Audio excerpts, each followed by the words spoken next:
Ito nga pala yung ganap ko kahapon para naman sa hapunan. Simpleng luto lang naman to kasi ito lang yung gusto ng amo kong babae.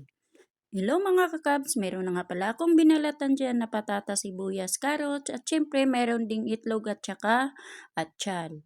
Ito na nga nakapag-prepare na nga pala ng aking lulutuin or gagamitin at yan nga pala imimix ko muna yan. Yan ay mag-una lang ako ng itlog at saka lagyan ko naman siya ng seasoning na pang lasa.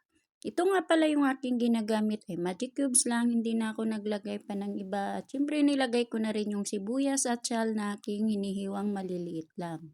Ito naman siya, ini-script ko lang. Maganda sana kung mayroong repolyo kaso wala naman. Kaya ito na lang yung aking ginagamit, carrots at saka yung patatas.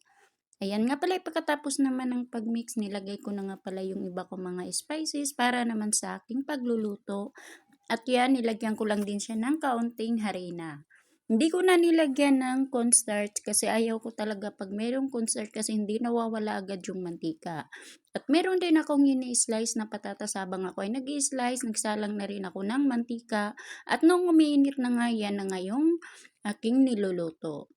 At syempre, inuuna ko muna yan pagluto para hindi naman lalong iitim yan. At yan naman ang pagkaluto ko ng patatas, hindi naman yan maitim, sadyang ganyan lang yan kasi nga hindi naman talaga natural na yung nakalagay sa freezer. At nung natapos na nga ako pagluto, ito naman yung aking sinunod, yung ukoy. Iba ang tawag nila dito pero yan pala ay ukoy talaga siya. At nung natapos na nga ako pagsalang at yan nga pala isinimulan ko na rin paggawa ng cherry rice para naman ay diretso na rin yung aking pagkaluto. Ito naman ay madali lang kasi ito paglulutuin to kasi nga parang ibababad lang siya sa mainit na tubig at para din siyang sisipsipin lang din yung tubig.